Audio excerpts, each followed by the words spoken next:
Welcome back to another episode of Selling Success. Becky Skeba-Mancini here. I hope you guys are having an amazing week, and I hope you guys have an amazing week this week as well. So this week on my podcast, I wanted to talk about hurricane season.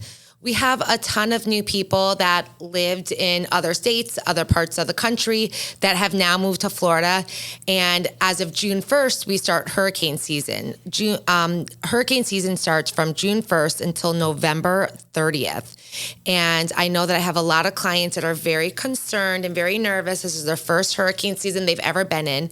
So I decided to take it upon myself and make a list and help all of my clients and all of you guys know what you need to do during hurricane service, things that you need to prepare for, things that you need to have at your home ready to go, and everything of that nature. So first of all, stay calm and don't leave the state.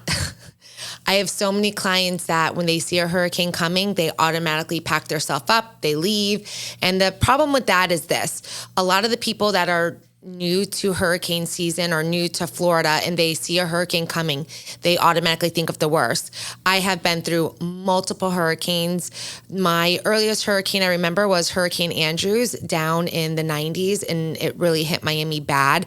I lived in Boca at the time, and we did not even lose our power, but it did have a bad storm.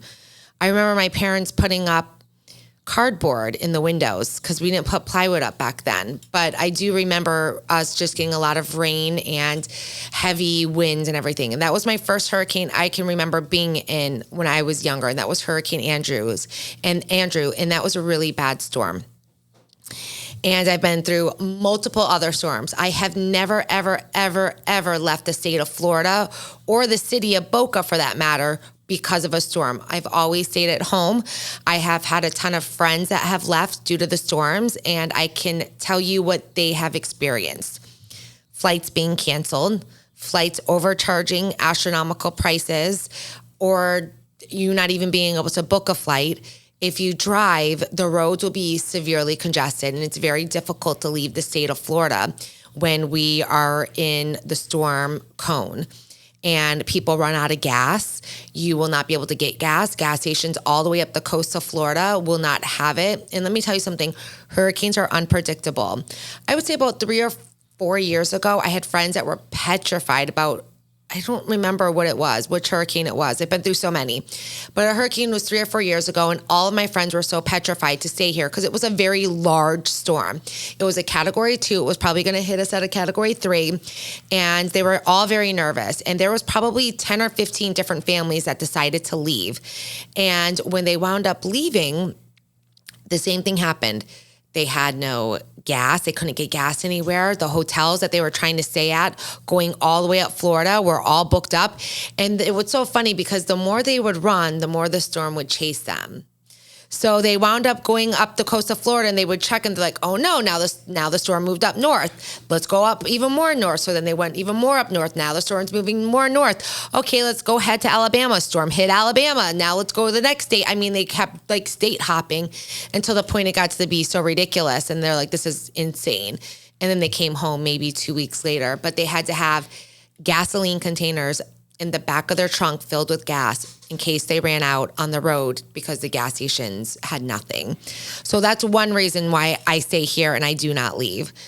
The other reason is because yes, they're serious. And let's talk about the serious things. Can you lose power? 100%. Have I lost power? Yes. I went through a hurricane, I think it was like 2005. And we lost power for about 2 weeks. It was miserable. It was cold. It was right by Halloween. My son did not have his Halloween. I remember nobody had Halloween that day. And I just remember it being very, very cold. There was no hot water for showers. Thank God we had a grill. And one of my neighbors worked for a very large restaurant chain, and he would bring home like filet mignon, lobster. I mean, we ate very good because they had to clean out the refrigerators of that restaurant. But it was miserable in the aspect of it that you don't have AC or heat. You don't have hot water. You don't have lights. You have to cook on your grill. So that brings me to, what do you need? So let's talk about what we need. First aid kits, number one. First and foremost, make sure you have a first aid kit at home. God forbid something happens. If we lose power, most likely the hospitals lose power. They go on generators, so they're like working at like 80%. And it's difficult sometimes to like, even if the roads, so during a hurricane, sometimes the trees, not sometimes, mostly is all the time, the trees will fall.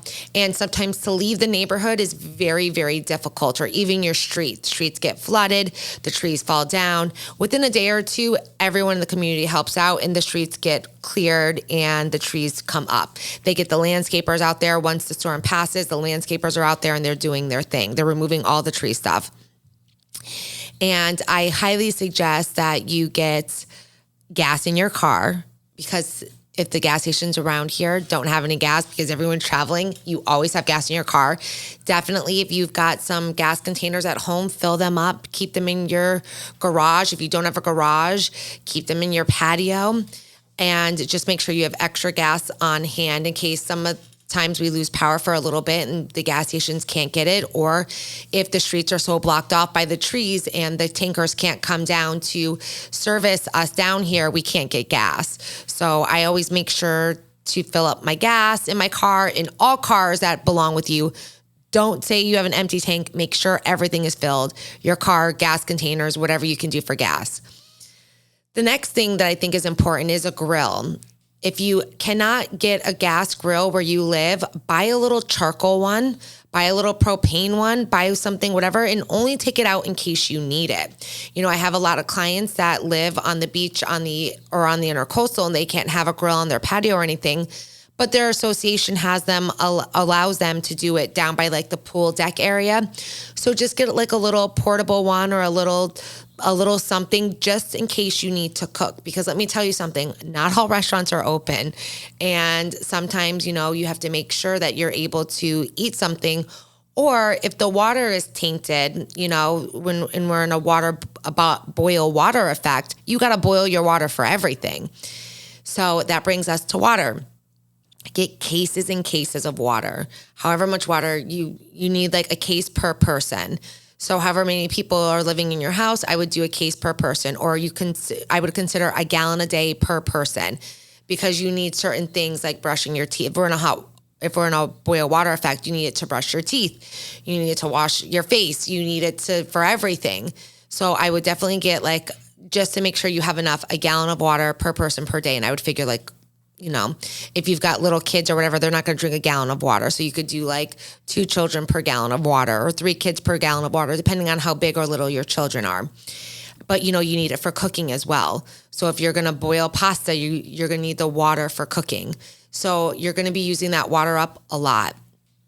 Let's talk about the toilets, because sometimes the sewers get backed up and we cannot flush the toilets. So I would suggest before the storms, you clean out those bathtubs real well and you fill them up full of water, and you get a bucket and you use that water from the bathtubs to flush your toilets. And that will help you flush your toilets.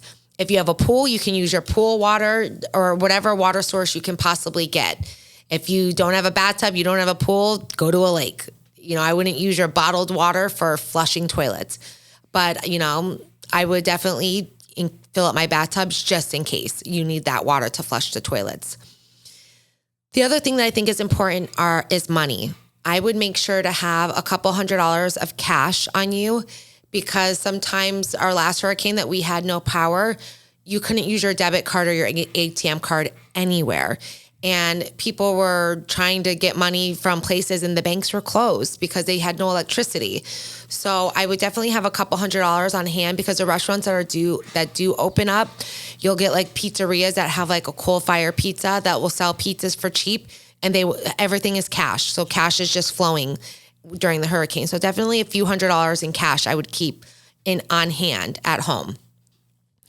The other thing I would definitely do is prescriptions. Any prescriptions you might have that that are going to be needing to be refilled, that you're running low on, refill them before the hurricanes come.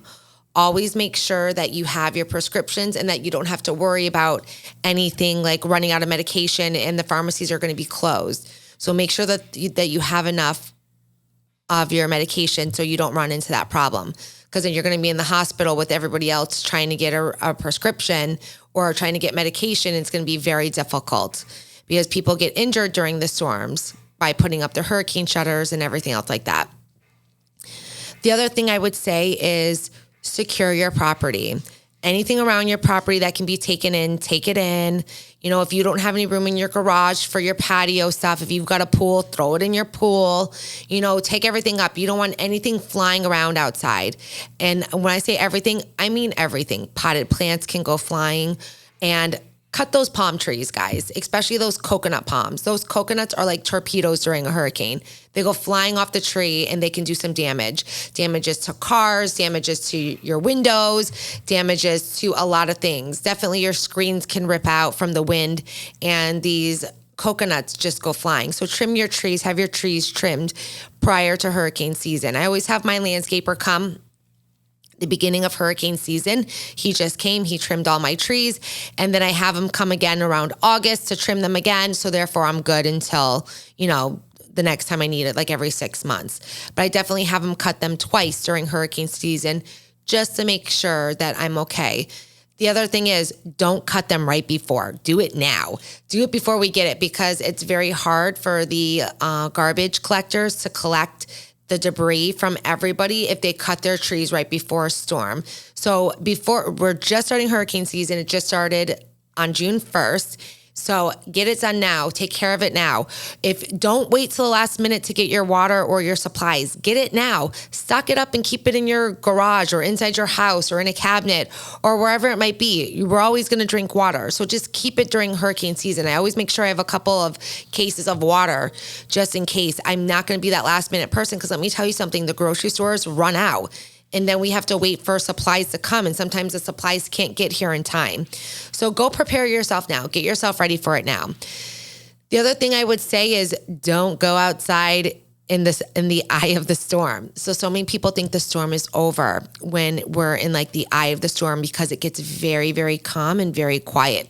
Then we get the backside of the storm. So you go through one round of it, then the eye, it looks beautiful and it's sunny sometimes at that point, and then all of a sudden the wind starts picking up very quickly. And the other reason why I say don't step out is because there could be down power lines, which could be very dangerous. You could be walking around outside, you can step on a down power line and you're dead. So don't go walking around outside. Other thing is, there is stuff everywhere in the streets. Streets are usually flooded not because we can't handle it, but because the storm drains get clogged. So usually somebody on our street or in our community, as soon as our streets become flooded, we clear out the storm drains, and therefore the water will declog itself and the streets will not be flooded anymore. Trust me, my kids love playing out during the storms because, it's just a bunch of rain and water and wind, and my kids love it, but it can get dangerous. So I watch them very closely when we have storms because they like to play in it. They just like to have fun. The other things is, you need flashlights and batteries. Very, very important to make sure you have flashlights and batteries, and make sure you have them before hurricane it comes our way. Just make sure you have them now. Make sure the batteries are good. I do have a chargeable flashlight that I can actually plug into my wall, and it is good for up to 7 days. So if you can get something like that, therefore you don't have to worry about batteries, that's a good one. Make sure you have personal items. If you need any like baby formula or anything else like that for your family members or the elderly, make sure you get all of that stuff ahead of time. Now let's discuss food. So I would not go huge grocery shopping and buying like steaks and hamburgers and stuff like that. I would probably just keep what I have in my freezer if I know a storm is coming. And then if we do lose power, you take it out little by little. Try very hard not opening up your refrigerator or your freezer, because it can thaw very, very quickly. The other thing I do is I put water jugs in the freezer. I also put my gallon of milk in the freezer. I put yogurt in the freezer. Therefore, if we do lose power, it dethaws, and it dethaws slower than as opposed to it thawing very, very quickly. Documents. You need to make sure all of your documents are safe. Passports, social security cards, everything and anything. Memories that you have that you want to keep safe. God forbid we get something really bad, you want to make sure that they are in a fireproof, waterproof container of any sort of type of thing. Keep it in there, and I would not take it out until after everything is done. Your driver's license, make sure you have it all. Your medical cards, whatever you need, I would make sure to have it all. Now, let me see. I'm going to search it really quickly. So I live in West Boca, so we don't get too much flooding, and we don't see the storm surge like they do out in the east. So I live about 20 minutes away from the beach. Yeah, about 20 minutes away from the beach, and it's not so bad over there. So sometimes it gets, we get a lot of wind, we get a lot of rain. I've lost a ton of trees. I can tell you everything that's happened to us. We've had huge trees fall down on cars and destroy cars. We've had basketball, not nets, but the metal basketball thing that goes in the ground. Can't think of what it's called right now. Those have came toppling over on cars. Coconuts have fallen down on cars. Screen enclosures have blown out completely. They have fallen down. Roofs have flown off, not flying off or like your entire second floor is exposed. I have not witnessed that with my own two eyes. But when I say the roof comes off, I mean like all of your roof tiles, not all, but a lot of your roof tiles go flying off, and then you wind up having a huge leak in your property. I've never experienced myself for all the years that I've lived here. I've lived here now for about 35 years in South Florida, and I have yet to experience, maybe 34 years, and I have not witnessed with my own two eyes somebody's roof completely rip off altogether. If that does happen, please get on the first floor or to get in a bathtub, get in a safe room, and put yourself in there until the storm passes. Do not leave your property because you don't know how bad it can be when you get out of there. Make sure you take pictures of your property inside, outside for insurance purposes. It's very important that you do that because a lot of people do insurance claims during the storm, and you want to make sure that you and your family and your home is protected. So just make sure that you take pictures, because if you do have leaks or windows that broke out or whatever it might be, that you submit those correct photos of before and after with the timestamp on there. Look, this was on June 25th, the day before the storm. June 26th, we got a storm. So you just got to make sure that everything is well documented, prepared for, and that you're ready to go. And to be honest with you, I'd be more afraid of getting in a car accident, driving up the coast of Florida, leaving with everyone else, than I would be staying here for a storm. It sounds scary. I've lived through it multiple times. All of my kids have lived through it, and we have been safe, thank God, every single time. If you do not feel safe in your property, they open up shelters everywhere around the county. They open it up for homeless people, people that live in the trailer park, people that live out east that cannot get to another home. So they open it up for a ton of people in the county, and therefore you are safe in a hurricane shelter while the hurricane goes through. And then as soon as the hurricane is done, they do release everyone from the shelters. But during the hurricane, once you're in there, you're in there. You cannot leave the shelter unless there's a physical emergency that someone has to physically leave the shelter. But other than that, they don't usually leave the shelter. I'm trying to think of what else, guys. I think that's the most important things for me, that I have everything, and stay calm, educate your children. It is a very bad storm with a lot of wind and rain. And, I've been here, like I said, 34 years, 35 years, and we have been okay every single time. So I just wanted to help you guys and tell you guys what you need. Oh, let's talk about food real quick before I let you guys go. Non-perishable food, boxes of pasta, boxes of macaroni, bread, peanut butter and jelly, peanut butter and fluff, get bags of chips, get fruit, get apples, get bananas, get whatever you can that is non-perishable that needs to be in the refrigerator. So just keep them on hand. During the last hurricane, we got the no-bake pasta things. Gross. I don't suggest those. I'd rather boil them on water on my propane tank. Don't forget, if you're going to get propane or charcoal, get your gas for your grills or get your charcoal for your grills, and get something to start it for the charcoal. Either get the charcoals that are ready to go to be started, or you got to get the kerosene that goes on top of it, lighter fluid, pour that on, and make sure that you get that as well. So that is everything that I would say for my tips and tricks during hurricane season. I hope you guys have a safe hurricane season. Fingers crossed that we don't get a hurricane season. They usually say if our spring season is very wet, we won't see a hurricane. It's been very wet. So hopefully we won't get a hurricane this year. And I hope you guys have a successful week. Please reach out to me with any questions or concerns. I'm here and happy to help. Please listen to me on all your podcasting sites. I hope you guys have a successful week. This is Becky Skeba-Mancini with Selling Success. Take care.